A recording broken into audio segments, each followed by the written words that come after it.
Hey, what's up? It's Jim, and today I'm going to talk about the film Starchaser, The Legend of Orin from 1985.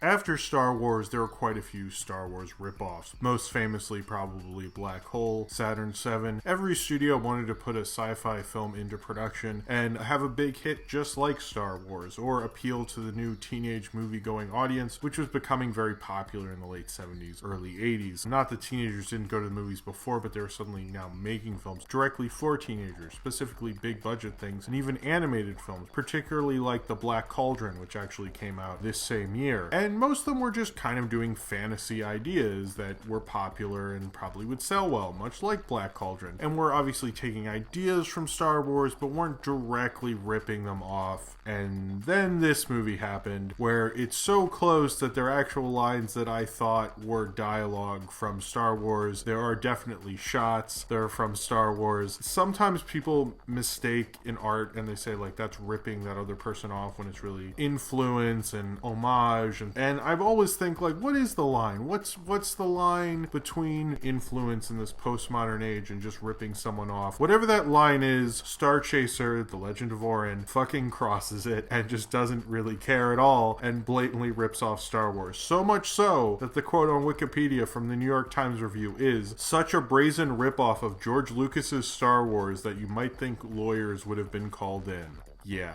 In the future, or an alternate future, or whatever, in Mine World, all humanity is mining for this god called Zygon, not like Doctor Who Zygon, a different Zygon. This hopeful young man named Orin finds a magical sword and realizes he can get out of this mining town finally, and he does with his girlfriend. They go into where this god Zygon is and find out it's this evil alien, which is revealed way too quickly, and you're like, oh, okay, I kind of thought this mining thing was a scam, but that's cool. So he gets off and his girlfriend gets killed in a shot that's very reminiscent of when Darth Vader strangles that guy at the beginning of the first Star Wars movie. And then he gets out and finds a smuggler called Don Dolo. No, what's his name? And then Orin finds this guy Dag, who's like a more Frank Sinatra-y Han Solo. So if you're ever hoping Han Solo was from Brooklyn and loves pizza pie and possibly has mob ties, but maybe not, then this movie's for you, I guess. And then him and his ship that talks exactly like C-3PO fly off and then kind of help him destroy Zygon and hopefully free his people and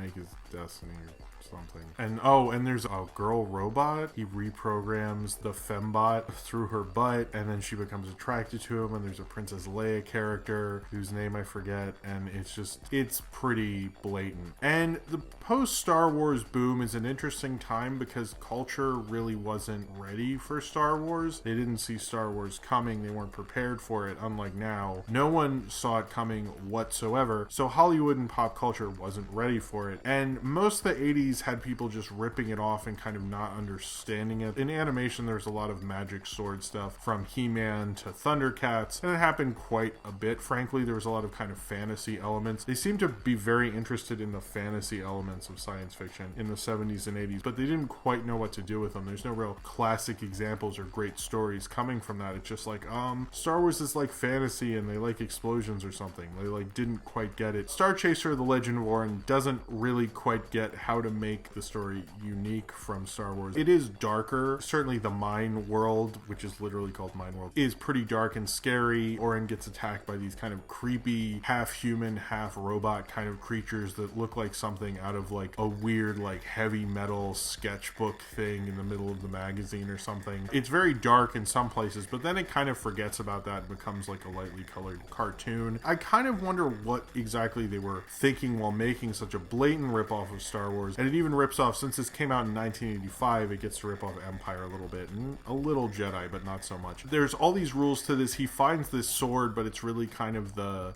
hilt of the sword, you know, in the lightsaber, the part where they hold that the lightsaber comes out of. But he basically just has that, and I think it's called a hilt, I think. And the rules of it make literally no sense. He can use it on some people, he can't use it on other people. It just appears randomly. Sometimes it doesn't work, and it didn't feel like this movie had any sense of rules whatsoever. It just felt like they went like, okay, our rough outline is Star Wars, but this is animated, so no one's gonna figure it out, even though it's like pretty obvious. When you're doing exact shots, that's pretty bad. This was part of kind of the 80s 3D boom. Well, it wasn't a boom, but that time in the 80s when movies were in 3D, I guess. And this is pretty much the last one, but because it's the only animated one, from Hollywood at least, it wasn't actually the first animated film to be released in 3D. There was a film called Abracadabra, which to my knowledge only came out in Australia, so this might have been the first one to come out in America and other countries. So I think for most people, this was the first one they saw, but it wasn't actually the first one made and released, if that makes sense. I might be wrong about more people might have seen the other one, but I can find very little on that other one. And on the poster, it says the best 3D movie ever made, so watch out, Avatar. Ooh, Avatar joke. Savage.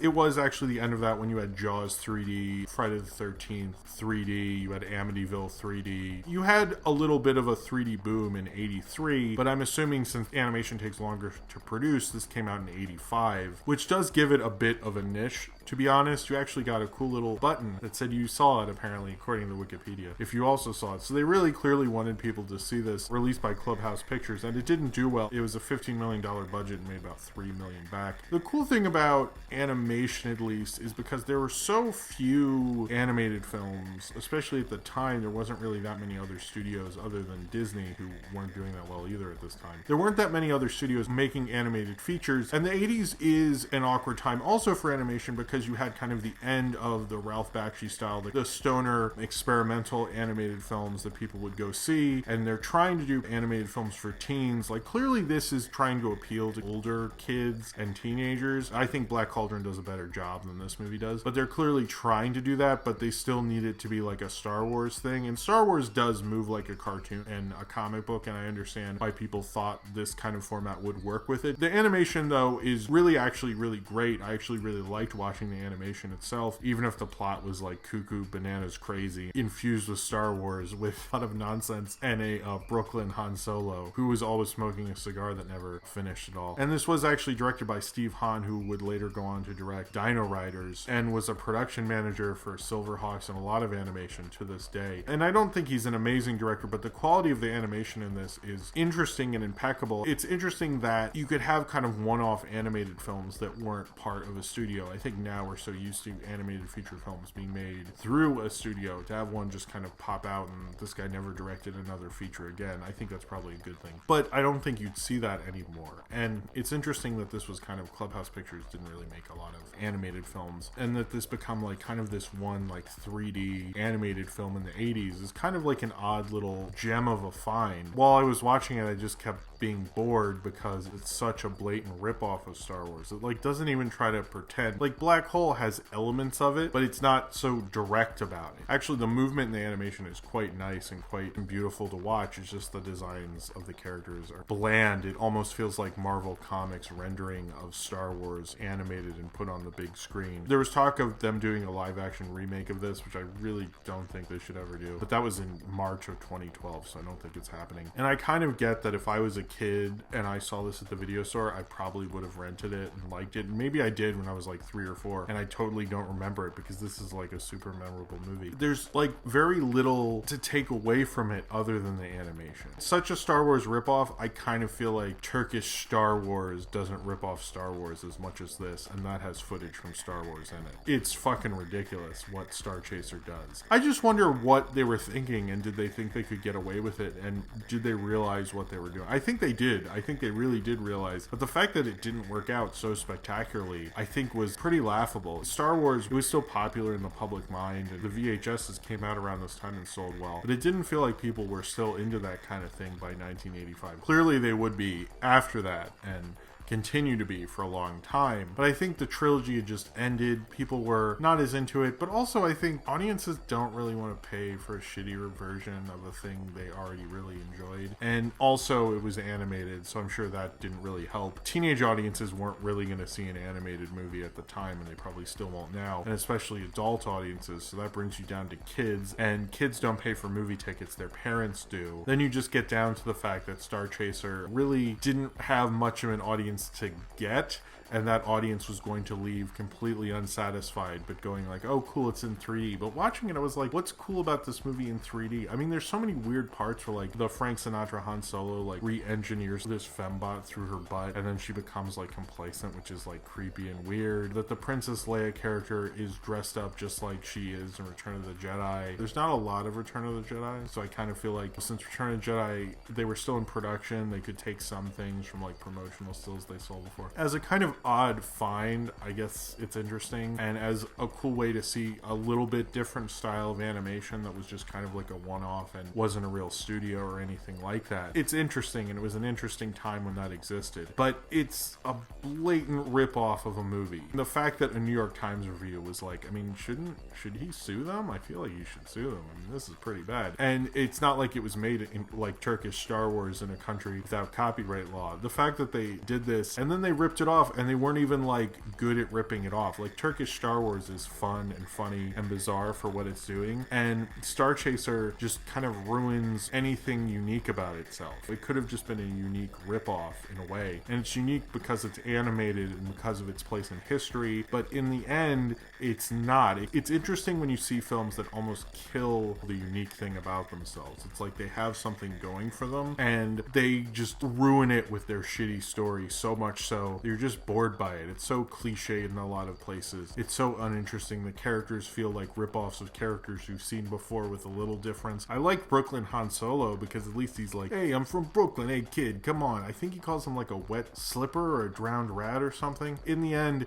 you just leave like, okay, can we go to the, oh, this is still going, when's the okay, I'm leaving, I'm turning this off. I just can't even, I couldn't even watch the credits because I was disgusted with myself. I guess I wasn't disgusted, I was just so bored with myself for doing it and being like, this was a good idea, and I instantly was so bored by it, I was like, and I never have to do that again. Starchaser is the product of its time, but even at its time it was a little too late for the 3D boom, and it was a little too late to rip off Star Wars, so it just missed everything entirely, just like how it missed the point and the story to be a pretty forgettable animated ripoff of Star Wars. So if you have seen Starchaser, The Legend of Orin, and you would like to talk about it, then comment below in the comments and subscribe if you would like to.